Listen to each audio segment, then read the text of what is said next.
On 12 News, the dangerous impact that violent video games could be having on your kids. Teenagers playing a big role in the $7 billion video game business, but research continues to support a frightening reality. Violent video games lead to aggressive and potentially troubling behavior. Team 12's Kevin Kennedy takes a closer look tonight at the link and the sometimes deadly consequences that follow.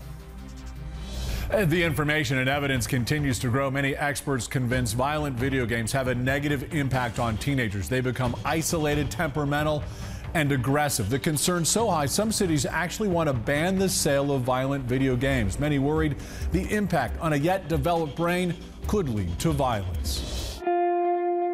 These teenagers coming out of Columbine High School, running across the lawn. They are images That have just been freed by police from inside the building. almost all remember Columbine High School. They're saying there's hundreds of people just running around. It is a tragic scene. It's the kind of story that will be with us. A theater in Aurora, Colorado. It sounded like madness to me. Caller's indicating she thinks there's someone shooting in the building. Sandy Hook Elementary. Evil visited this community today. Spot for multiple gunshot victims. And Isla Vista outside UC Santa Barbara. How can this go on? I mean, what are we thinking? The five gunmen, all unique, but shared something. An infatuation, possibly bordering on obsession with violent video games. When you're in the game, it's okay to pick up prostitutes on the side of the street and throw them in the trunk of your car and, shoot people in that. So, if you're asking me if it can impact them, I think it can. The link between violent video games and mass murders is undeniable. Sandy Hook shooter Adam Lanza notched 83,000 online kills. You become part of this clan and you live your life in this team battle because you're essentially making little kids, little army platoons out there.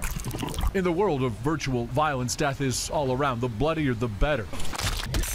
Competitors often encouraged and applauded for kill shots. Kids that are, more exposed to these violent games, they are going to be more aggressive. It's making very extreme behavior normal and acceptable. A simulated scenario of savagery, some form of violence included in 85% of all video games. But is it truly a recipe for disaster? If you're playing violent video games, you're not going to go out and start stabbing people or doing something that's really violent outside. Typically. Many experts believe these games, while not the cause of violence, are an ingredient. Correlation, not causation. If you're seeing images of people being killed and heads cut off, that has to have an effect on what you think is okay and acceptable. The chaos apparently not translating to violence, but an American Psychological Association study did conclude there is a direct link between increased aggression